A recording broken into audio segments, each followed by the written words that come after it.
childhood wounds is overgiving. And overgiving looks generous on the outside, but on the inside, it's complete survival. And if you're in the same boat, somewhere along the line in our childhood, we learned that love and relationships are transactional. That if you give more than you get, you will be safe.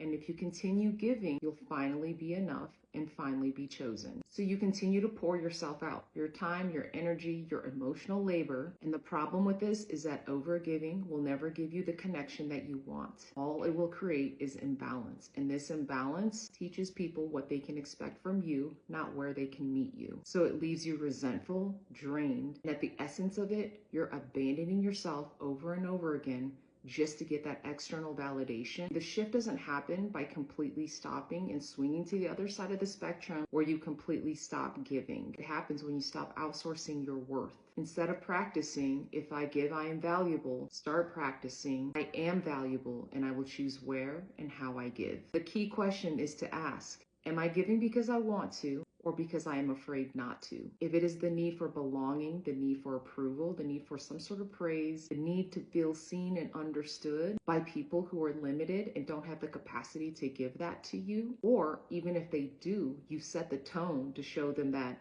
you're the giver, you're the strong one, then you have to recognize that is overgiving because you're operating from a place of fear. But if it is a choice, then you have a higher potential of meeting people who will give you that relational reciprocity that should be a non-negotiable in friendships, family dynamics, relationships, and even colleagues. Generosity should never cost you your self-respect, your self-worth, or your self-value. If there's one thing I've learned dating men, it's that doing less will always get you more. Always. I feel like a lot of women have a tendency to think like when you start liking him, you're like, oh, okay, I like him. Let me cook him dinner. Let me see if I can pick him up from work. Let me buy his meal sometimes. You start thinking if I do all of this, then he will see what a catch I am. It's having the opposite effect, I promise. Have you ever heard a man be in a relationship with a woman or he's like, I liked her because she did so much for me? Was it a healthy relationship that it looked like you want to be a part of? Did it seem like he respected her? Did it seem like he really loved her? Or did it sound like she was made? When men like you, they want to give to you. When men like you, no matter what they have, whether they rich, poor, or somewhere in between, they want to give to you because they know that that's what it's going to take to get more of her time. If I have to buy her lunch, I'm going to buy her lunch because I need some more of her time. If I have to pick her up from work, I'm going to pick her up from work. Whatever it takes to get some more of her time. If I have to get her tires fixed, then I'm fixing them tires. Whatever it takes to get more of their time. When they like you, they want to do all that stuff. But you as a woman, when you start thinking, how do I make him like me? Oh, let me go do this, that, and the third. You already lost. Because it looks like you're auditioning to be his girlfriend. And if you are auditioning to be his girlfriend, you're never going to make it past the trials. I promise. There once was a person named Giving. And Giving gave way too much because they loved people deeply. But nobody treated them as such. Giving started to feel empty. Giving had little left to give. And Giving started to feel like they would never fully live. Giving meant taking, but Giving didn't know how to let go. And Giving lost everything, but never really let it show. Taking eventually left, taking everything it could, and taking never looked back, even when Giving hoped that they would.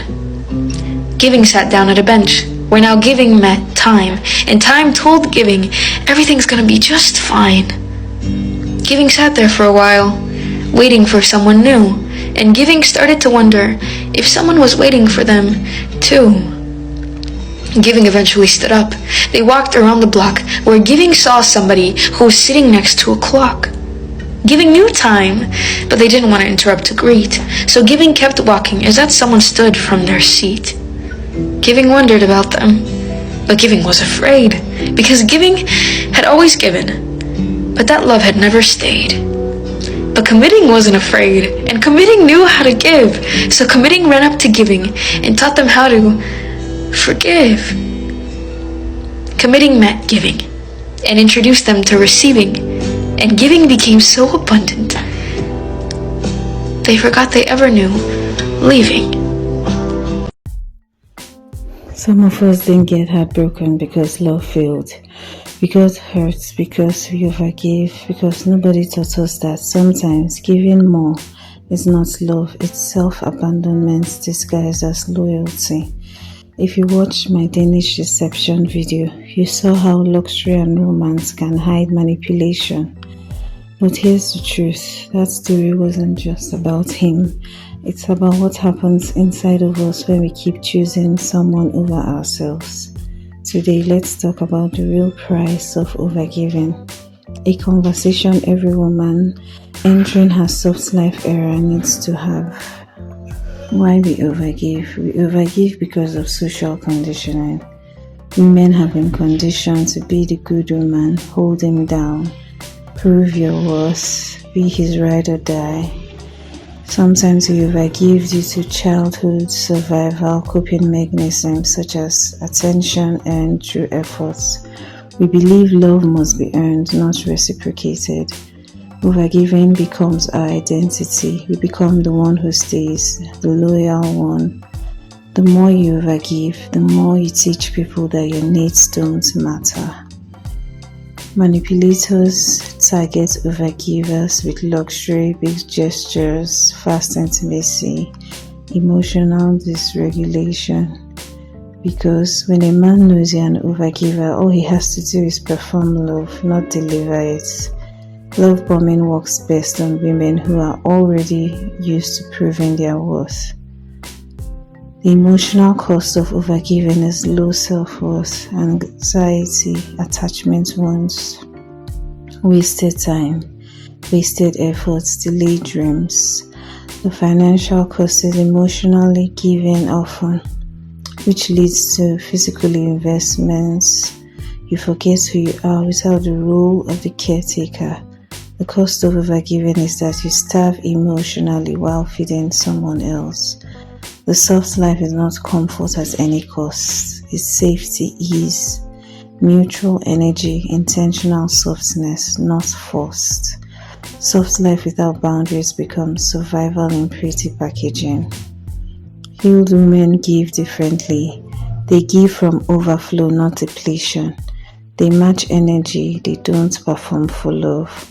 They ask, is this love mutual before giving more? They know withdrawal is sometimes a form of self-love. Healed women don't overgive. They receive as much as they give. They are not afraid of being too much. They are afraid of being undervalued.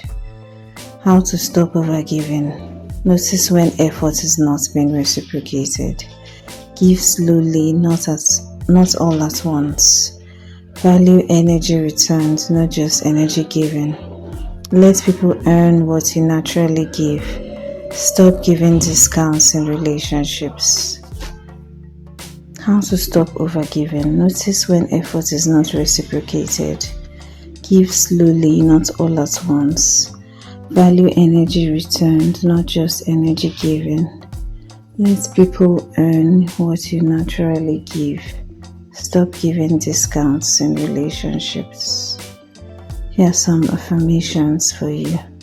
My love is valuable and it must be matched. I don't prove I'm worthy of love, I receive it. Giving should not cost me myself. If the Danish deception resonated with you, ask yourself, where in your life are you still overgiving, still hoping someone will finally notice your efforts? In your healing era, you're not proving, you're receiving. Like, share, and comments. Have you ever felt lost? Have you ever lost yourself because you overgave? Subscribe and turn on the notifications for the next episode. Healing your self-worth so you don't try to earn love. During the healing era, subscribe for soft life wisdom and emotional empowerment. Thank you for watching. See you in the next one.